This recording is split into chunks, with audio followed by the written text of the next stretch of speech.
Olá, meus amigos, olá, minhas amigas, olá, concurseiros, tudo bem com vocês? Sejam todos bem-vindos a mais um encontro nosso dentro da matéria da Lei de Lavagem de Dinheiro, Lei número 9.613 de 1998. Lei essa, é claro, que passou por profundas alterações ao longo do tempo até chegar no estado em que a gente estuda ela hoje. Bom, e nesse encontro, meus caros, esse é um encontro longo. Vou avisar desde o começo já, para você se preparar, tá? Porque eu acredito que esse é um encontro que vai durar aí, enfim, próximo de 1 hora mesmo. Então, né, se prepara para pausar a aula no meio, se for o caso, se estiver um pouco cansado, tá?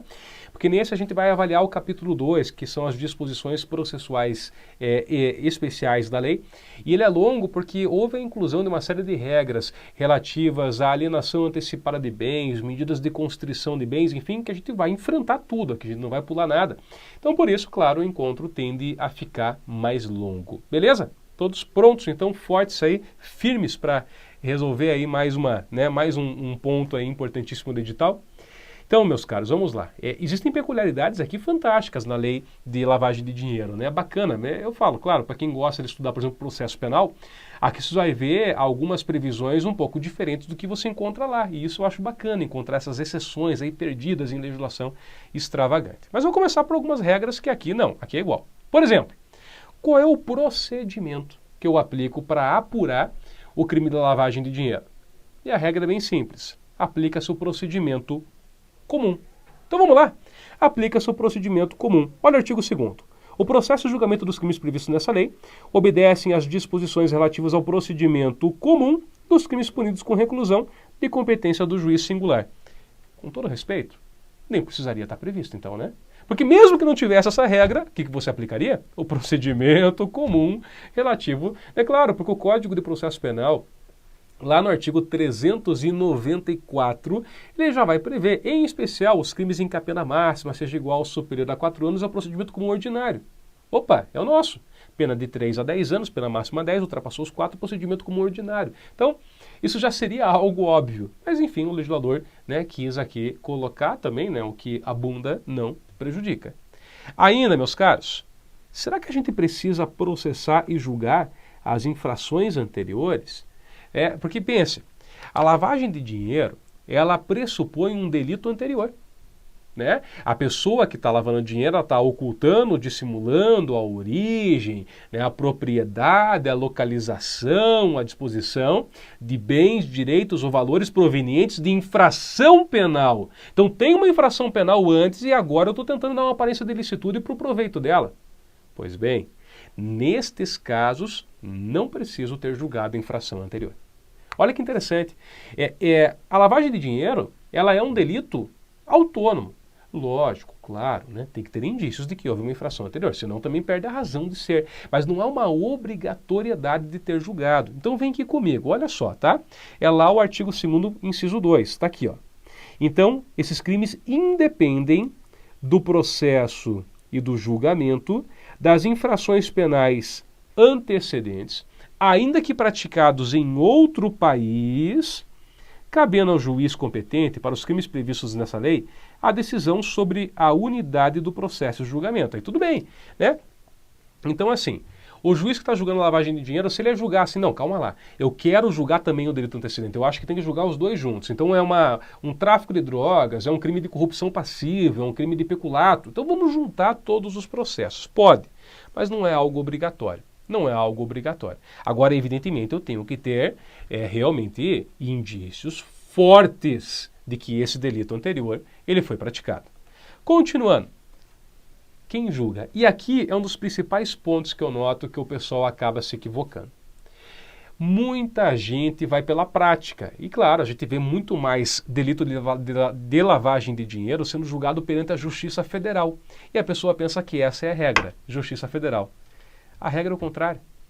Olha que interessante, embora isso não seja comum, mas a regra é que o crime seja julgado perante a Justiça Estadual, salvo quando? E aí vem, quando praticado contra o sistema financeiro e a ordem econômico-financeira, ou em detrimento de bens, serviços ou interesses da União ou suas entidades autárquicas ou empresas públicas, ou quando a infração penal antecedente for de competência da Justiça Federal. Tá? Então essas duas hipóteses são de competência da federal, as outras não. É que aí talvez entre até um pouco de uma crítica que o Moro fez, o Sérgio Moro, quando houve a alteração da lei, em que ele falava, olha, nós temos um medo que é, com a amplitude que a lei ela tem hoje, em que ela pode alcançar toda e qualquer infração penal antecedente, que é de se perder a força e tal. Porque normalmente se investigava isso realmente em delitos como peculato, em delitos como corrupção passiva, ou seja, delitos contra a administração pública mesmo, delitos contra o sistema financeiro nacional, né? Crime de tráfico de drogas, muitas vezes internacional. Então a competência naturalmente era da Polícia Federal, muitas vezes da Justiça Federal. Só que agora, como eu posso pegar todo e qualquer delito, eu já posso pegar um crime de furto, que a pessoa vai lá e dá uma aparência de licitude pro proveito do furto dela. Então agora a regra é outra. É que não se investiga, mas a regra seria a Justiça Estadual. Tanto que a lei traz como exceção essas regras da federal. Tomem cuidado com isso. Repito, né? Pela prática, a gente diria que é federal, porque realmente é onde vai parar a maioria das acusações de lavagem de dinheiro. Mas isso não é, né, uma prerrogativa única dela. Continuando.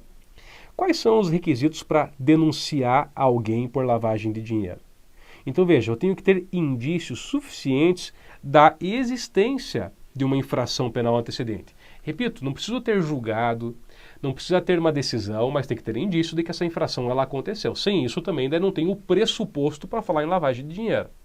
Continuando, vamos imaginar que o autor da infração antecedente é desconhecido.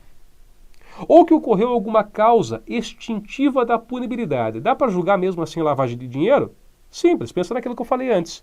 A lavagem de dinheiro hoje é um crime autônomo, então eu posso sim julgá-la. Tá? Ela é um delito, de fato, autônomo. Então olha o que diz o artigo 2º, parágrafo 1º. A denúncia será instruída com indícios suficientes da existência da infração penal antecedente, sendo puníveis os fatos previstos nesta lei, ainda que desconhecido ou isento de pena o autor, ou extinta a punibilidade da infração penal antecedente. Vamos imaginar, veja, hoje a lavagem de dinheiro tem uma pena que varia de 3 a 10 anos. E a infração antecedente pode ser um delito com uma pena muito menor. Vou dar um exemplo. Se eu pego lá o jogo do bicho. O jogo do bicho, a pena é ínfima, é uma contravenção penal. Então pode acontecer de o jogo do bicho prescrever nesse meio tempo. Mas a lavagem ainda não prescreveu. A prescrição é uma causa extintiva da punibilidade. Só porque o jogo do bicho prescreveu, então eu não posso mais julgar lavagem? Claro que posso. Claro que posso. Ainda posso julgar, porque são delitos autônomos. Ficou claro isso? Tá? Tome cuidado, estuda bem essa previsão aqui. Agora vamos lá. Uma grande peculiaridade que inverte uma regra que existe no Código de Processo Penal. No Código de Processo Penal, meus caros, no artigo 366 está dito assim, ó, se ocorrer uma citação por edital no Código de Processo Penal e o acusado, ele não comparece para se defender na citação por edital e ele não constitui um advogado, o que o juiz faz? O juiz tem que suspender o curso do processo e aí também suspende o curso do prazo prescricional, mas tem que suspender, fica paradinho o processo. Na por edital. Aqui na lei de lavagem de dinheiro, é dito que nesses casos nada, suspende nada. Foi citado por edital, não compareceu, não constituiu o advogado, então sabe o que o juiz faz? Nomeia um defensor dativo e bola para frente. Bola para frente. Não tem essa. Claro, esse artigo ele tem uma constitucionalidade duvidosa, né? E embora já não seja mais tão novo assim, ainda a gente não tem uma definição expressa de como atuar nesses casos, né? Há quem entenda que ele é inconstitucional porque ele poderia violar o princípio do contraditório e da ampla defesa. Explico.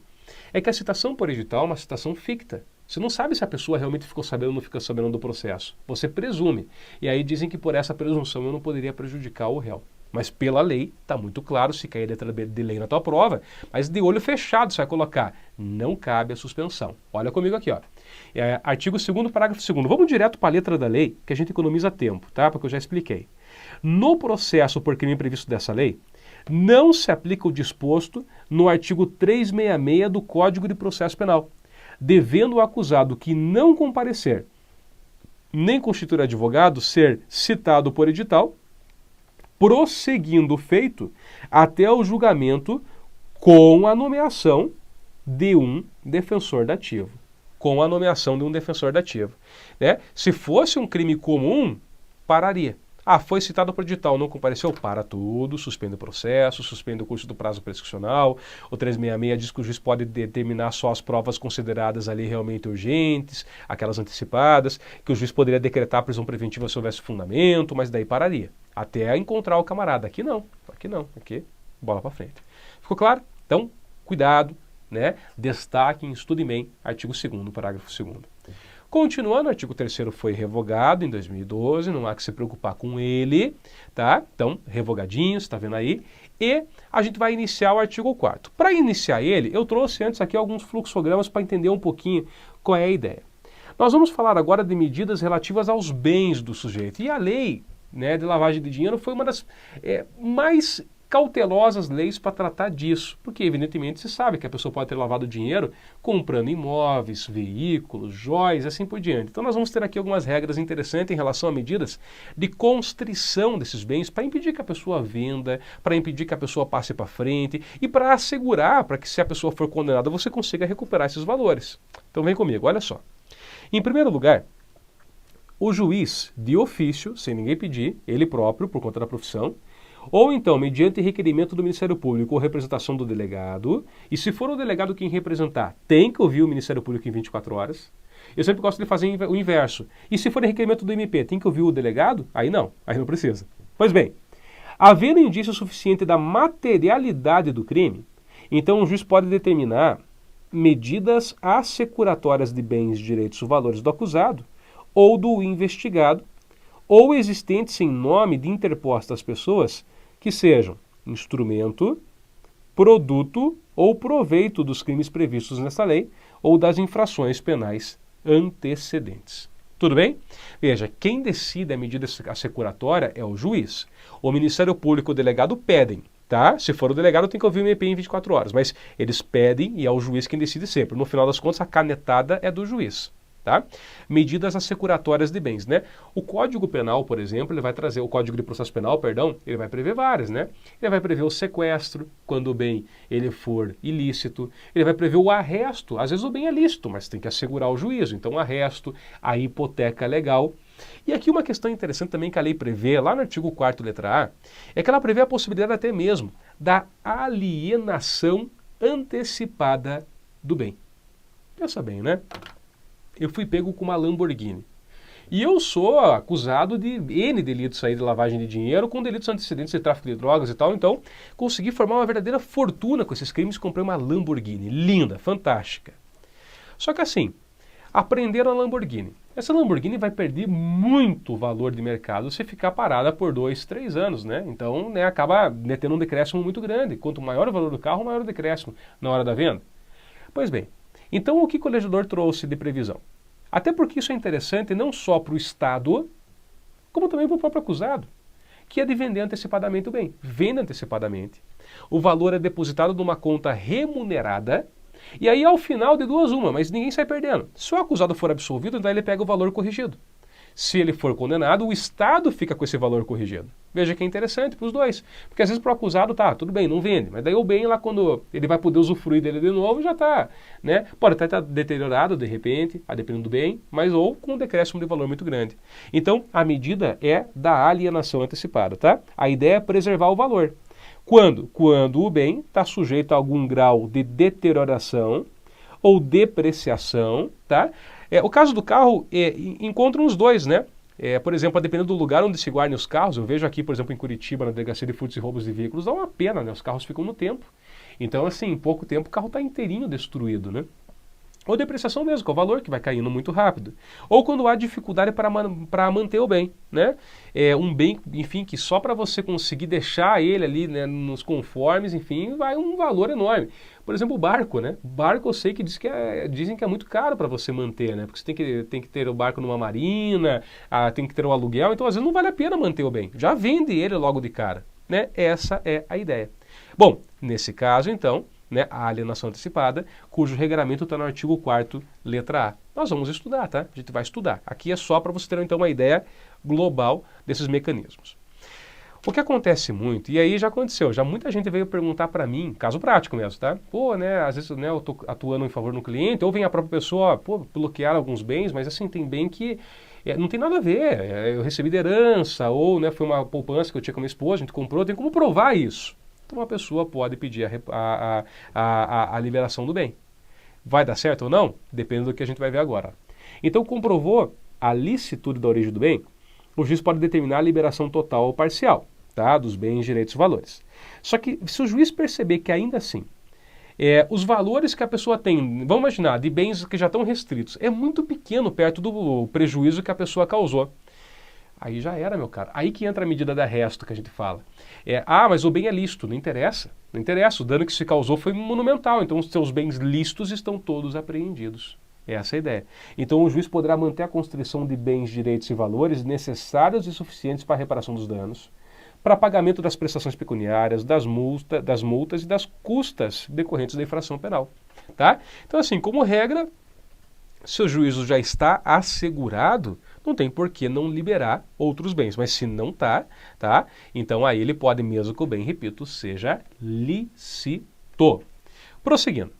Nenhum pedido de liberação é conhecido sem o comparecimento pessoal do acusado ou de interposta pessoa, a quem se refere o caput desse artigo, podendo o juiz determinar a prática de atos necessários à conservação de bens, direitos e valores, sem prejuízo do disposto no parágrafo 1º.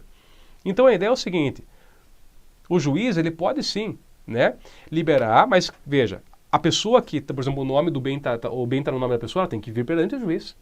Não, está no nome de interposta pessoa. Então quem é essa interposta pessoa? Quero ela aqui na minha frente, para ver se não é uma laranja mesmo. Então essa pessoa vem, comprova a licitude e aí o juiz pode liberar. Mas eu exijo a presença pessoal. Então um foragido vai ter dificuldade para conseguir liberar o bem. Beleza? Continuando ainda, olha só. Caso seja necessária a reparação do dano decorrente de infração penal antecedente, ou da prevista nessa lei, ou para pagamento de prestação pecuniária, multas e custas, então aqui é fácil, a gente já viu, né? O juiz pode decretar as medidas assecuratórias sobre bens, direitos e valores, tais como, né, sequestro, arresto, hipoteca legal e, por fim, também temos a medida da alienação antecipada. Tá? Então são algumas das medidas assecuratórias que o juiz ele pode vir realmente ali a determinar. Tá? Então isso, sabe, eu gosto de passar esse fluxograma no início para você ter essa visão global. Agora a gente vai ver artigo por artigo, né? Pode ser um pouquinho mais chato, mas assim, concurso você não pode bobear, você não pode deixar alguma coisa de fora. Então vamos lá, vamos pegar cada uma dessas previsões aqui e vamos esmiuçá-las. Então, começando aqui para o artigo 4º, olha só. O juiz, de ofício, a requerimento do MP ou mediante representação do delegado de polícia, e nesse último caso, na representação do delegado de polícia, tem que ouvir o MP em 24 horas, havendo indícios suficientes de infração penal, poderá decretar medidas assecuratórias de bens, elas estão previstas lá no Código de Processo Penal, direitos ou valores do investigado ou acusado, ou existentes em nome de interpostas pessoas que sejam instrumento, produto ou proveito dos crimes previstos desta lei e das infrações penais antecedentes. Parágrafo 1º. Proceder-se-á a alienação antecipada para a preservação do valor dos bens, sempre que estiverem sujeitos a qualquer grau de deterioração ou depreciação, ou quando houver dificuldade para a sua manutenção. Pense em carros importados, enfim, veículos que podem deteriorar, depreciar. Pense em barcos em que a manutenção é muito cara para manter. Então, a alienação antecipada é uma boa medida. Parágrafo 2º. O juiz determinará a liberação total ou parcial dos bens, direitos e valores quando comprovada a licitude de sua origem, mantendo-se a constrição dos bens, direitos e valores necessários e suficientes à reparação dos danos e ao pagamento das prestações pecuniárias, multas e custas decorrentes da infração penal. Então, assim, ok, dá para liberar? Dá, mas vamos ver se não é necessário manter a constrição ainda, porque às vezes o que a pessoa tem lá realmente para garantia do juiz é muito pouco, e aí já era, né? Aí paciência. Parágrafo 3º. Nenhum pedido de liberação será conhecido sem o comparecimento pessoal do acusado ou de interposta pessoa a que se refere o caput desse artigo, podendo o juiz determinar a prática de atos necessários à conservação dos bens, direitos ou valores sem prejuízo do disposto no parágrafo 1º. Então nós vimos isso, né? Tem que a pessoa ir lá pessoalmente. Ou aquela interposta pessoa em que está no nome dela, né? Ou às vezes laranja, vai lá pessoalmente para provar a licitude. Tá? E o juiz só vai liberar, evidentemente, né, se duas condições estiverem previstas. Uma, provou a licitude, e duas, né? O bem ainda assim não é necessário para garantia do juízo. Parágrafo 4º.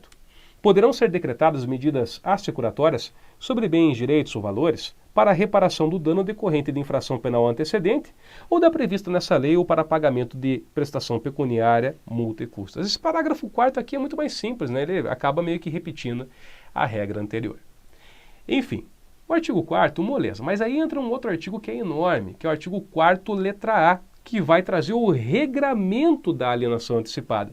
E aí que a lei da lavagem de dinheiro ela foi muito bem, caminhou muito bem, porque ela realmente regulou, enfim, de forma pormenorizada como é que funciona isso. Ficou muito bacana. Então, olha só, primeiro, quem pode pedir a alienação antecipada?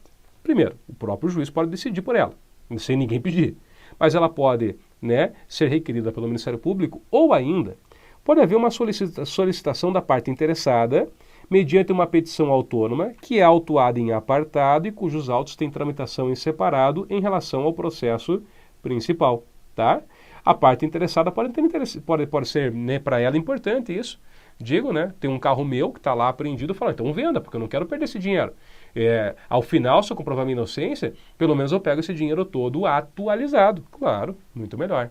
Detalhe, os bens serão avaliados. E nessa avaliação tem contraditório, porque, claro, né, eu posso não concordar. Né? O cara foi lá e avaliou meu bem em 50% do valor, falou, tá louco? Né? Meu bem vale muito mais do que isso. Né? Vamos lá, vamos fazer uma nova avaliação e assim por diante. Então há contraditório.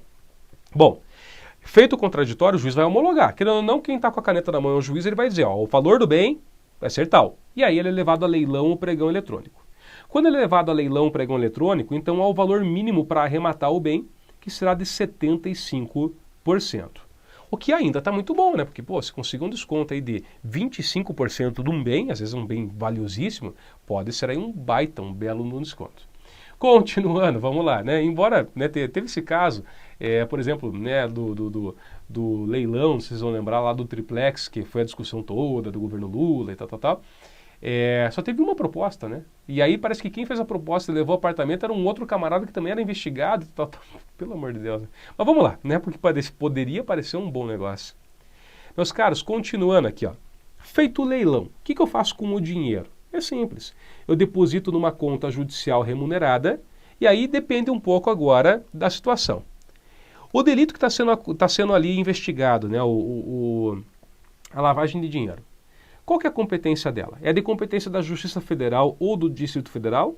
Ou é de competência da Justiça dos Estados? Eu digo isso por quê? Porque se for Justiça Federal, então o depósito é feito na Caixa Econômica Federal ou uma instituição financeira pública. Poderia ser o próprio Banco do Brasil. O valor depositado será repassado por uma conta única do Tesouro Nacional, no prazo de 24 horas, e o valor devolvido é debitado na conta única do Tesouro Nacional em subconta de restituição. Então, tranquilo, né? Não há nenhum problema, vai para uma conta pública, de preferência própria à Caixa Econômica.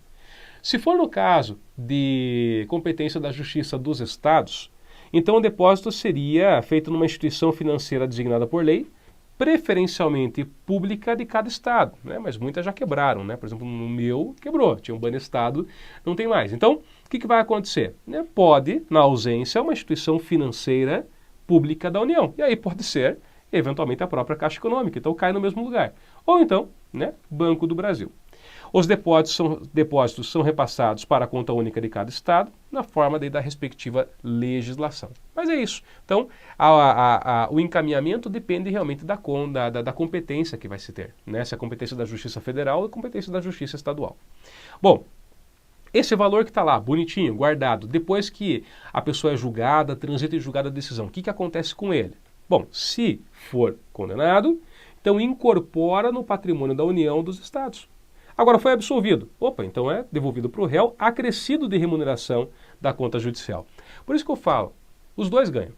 Os dois ganham. O acusado ganha porque se é absolvido pega remunerado. E o Estado também, porque para o Estado não interessaria pegar um valor totalmente desatualizado. Então, assim, com base nessa primeira parte que a gente viu agora, isso foi um resumo. Eu acho que fica muito mais fácil da gente agora enfrentar o artigo 4º, letra A, né? Realmente, letra de lei. Então, vem comigo e veja só.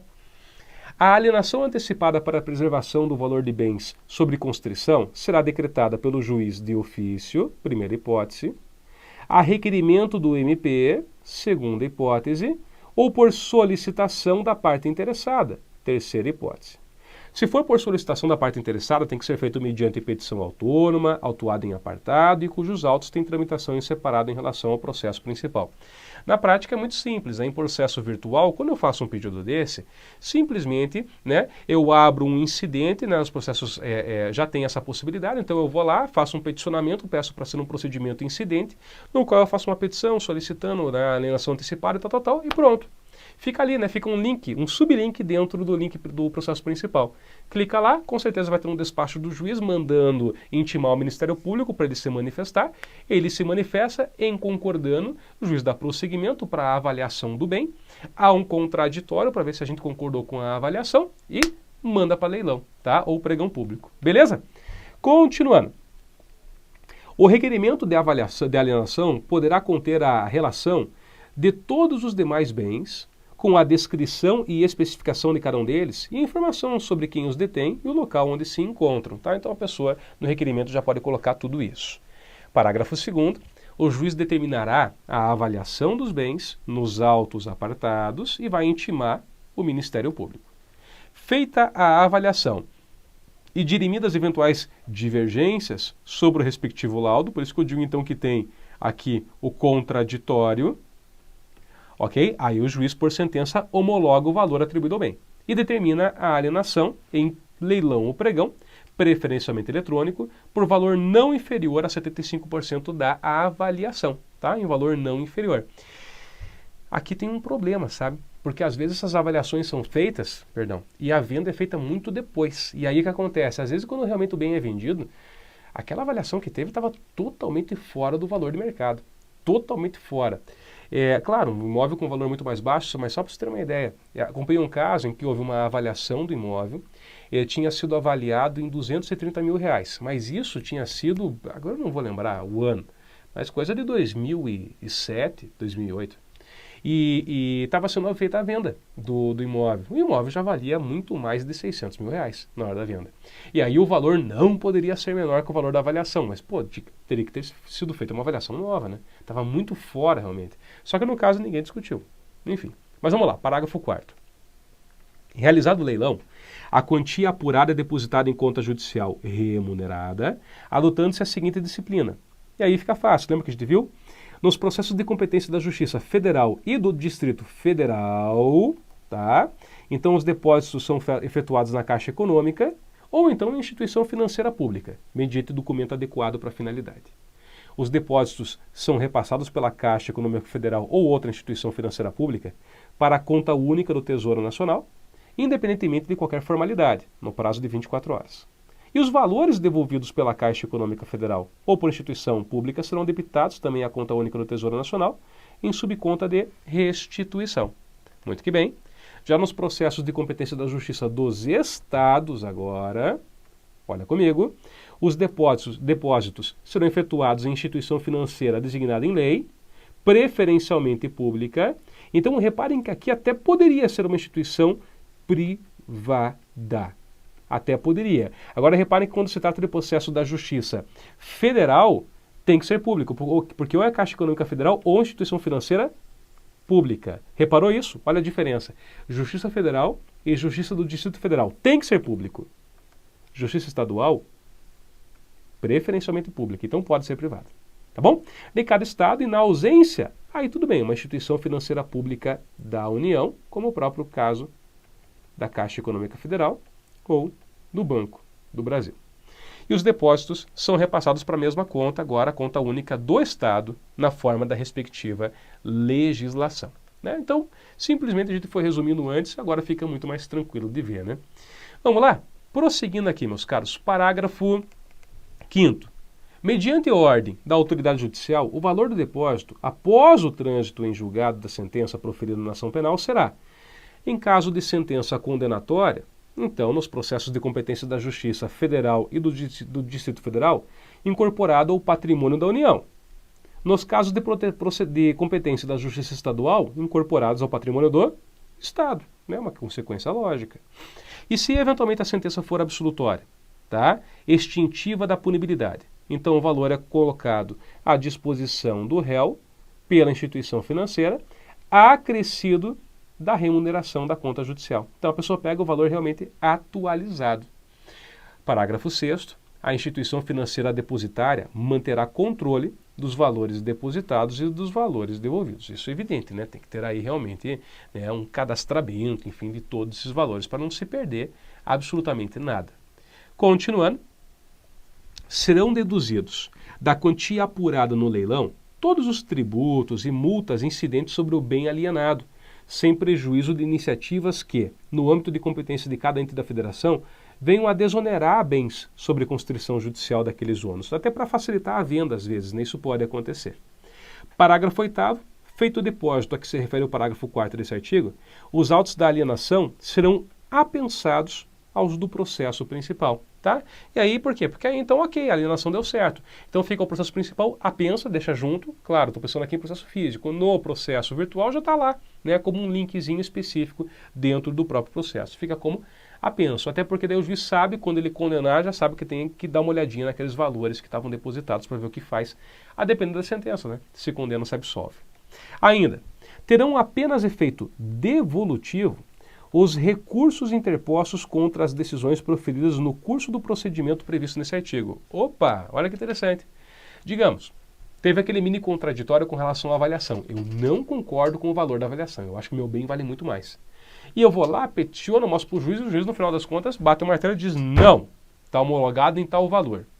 Bom, e eu posso recorrer. Quando eu recorro, né, o que vai acontecer? Ah, então vai ficar parado, não vai ter a venda? Nada disso.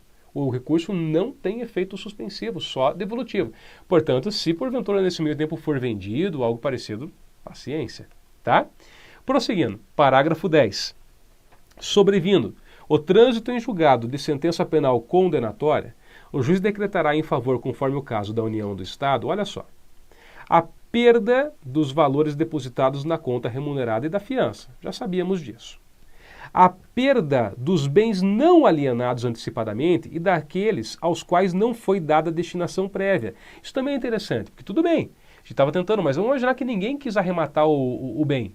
Ficou lá parado, então tudo bem. Então, nesse caso, há a perda do bem em si, tá? Em favor também da União do Estado.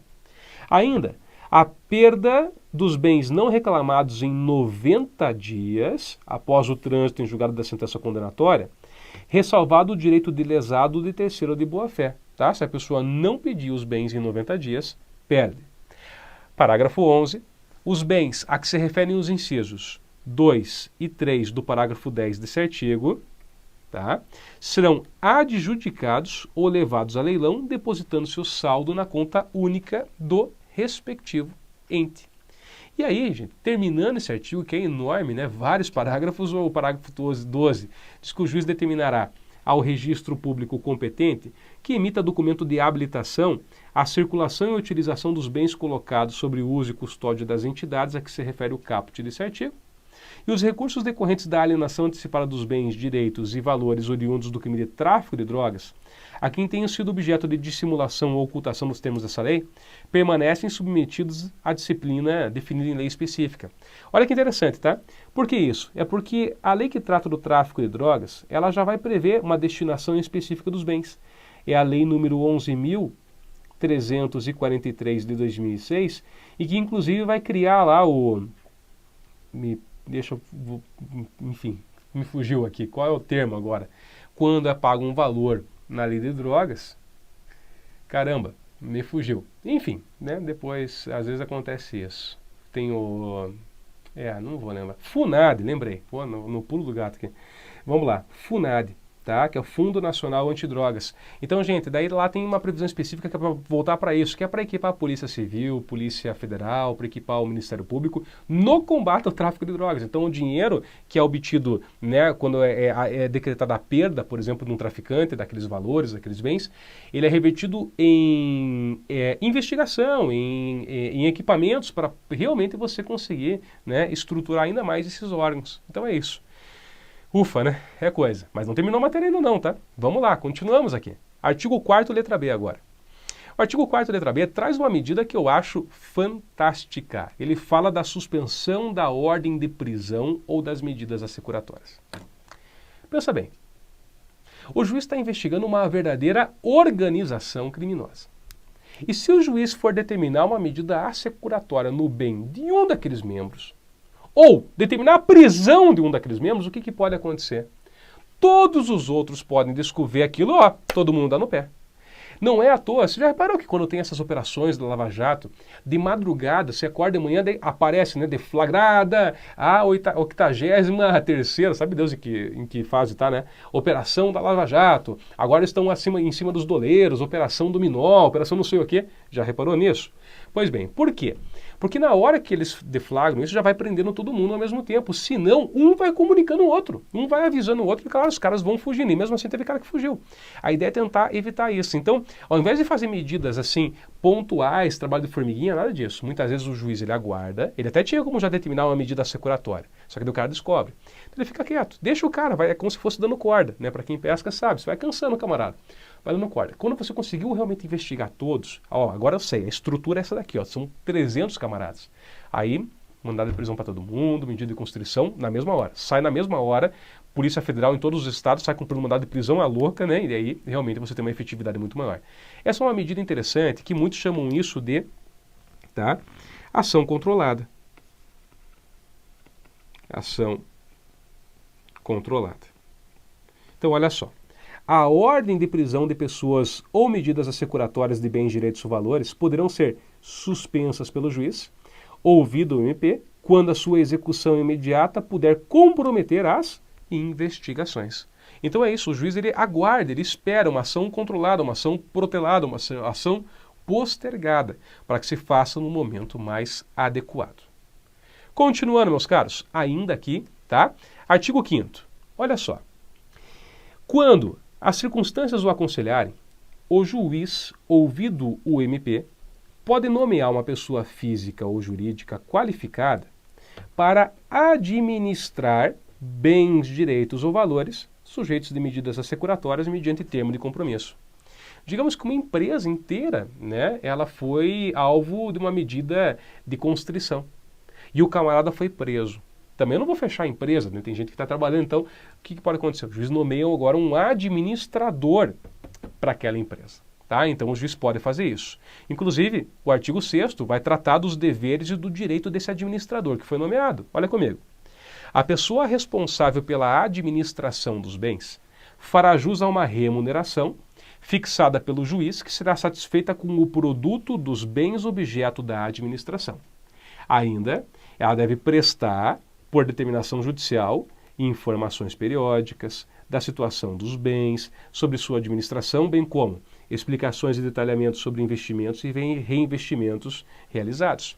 Então ele tem um direito, no inciso 1, ele tem que receber uma remuneração e o próprio produto dos bens objeto da administração podem pagar ele. Então, por exemplo, na própria empresa, né, parte ali do lucro faz parte do prolabore dele. E, por outro lado, o dever dele é informar o juízo de absolutamente tudo. Inclusive, o parágrafo único diz que os atos relativos à administração dos bens sujeitos às medidas assecuratórias serão levados ao conhecimento do MP, que vai requerer o que entender cabível. Então, a qualquer momento, o Ministério Público pode estar pedindo informação. Eu quero saber isso, aquilo, enfim, ele vai querer acompanhar. E com isso, meus caros, a gente termina essa importante etapa. Até achei que ia demorar um pouco mais. Eu estou vendo aqui, nem chegou a 40 minutos. Foi mais tranquilo, né? Conseguimos aqui sintetizar um pouco melhor. Mas leia bem esse capítulo, leia mais umas 2 vezes, tá? Para você gravar bem essas ideias, para ficar bem claro, né? Quando estiver estudando, primeiro aquelas regras processuais iniciais, no tocante à competência, que normalmente é estadual, mas pode ser federal, embora na prática seja o contrário, né? A questão de não precisar ter julgado o crime antecedente, mesmo que ele esteja prescrito ou algo parecido, eu ainda posso julgar a lavagem de dinheiro. Então, várias hipóteses. E aí aqui, né, as questões de restrição de bens, né, que é um procedimento todo especial e, claro, né, tem que estudar, porque isso daqui é o processo penal moderno, né. Já se percebeu há um bom tempo que para combater crime organizado, lavagem de dinheiro, você tem que ir direto no bolso. Tem um colega meu que é agente da Polícia Federal, escreveu um livro recente sobre confisco alargado de bens e ele defende isso. Fala, olha, não há como você querer combater corrupção se você não for exatamente nesse ponto, que é o aspecto financeiro das organizações criminosas. Tem que desestimular e inviabilizar a prática. E aí sim, talvez a gente melhore um pouquinho esse panorama. É isso. Espero que tenham gostado desse encontro, meus caros. Muito obrigado mais uma vez. Fiquem todos com Deus. Se gostou, me ajuda aí, hein? Deixa aquele joinha, manda aquele like pra gente. Aí você me ajuda bastante, você nem imagina como, tá? E se quiser, manda um recado também. A gente fica muito feliz de ler todos eles. É isso. Valeu. Obrigado. Até mais.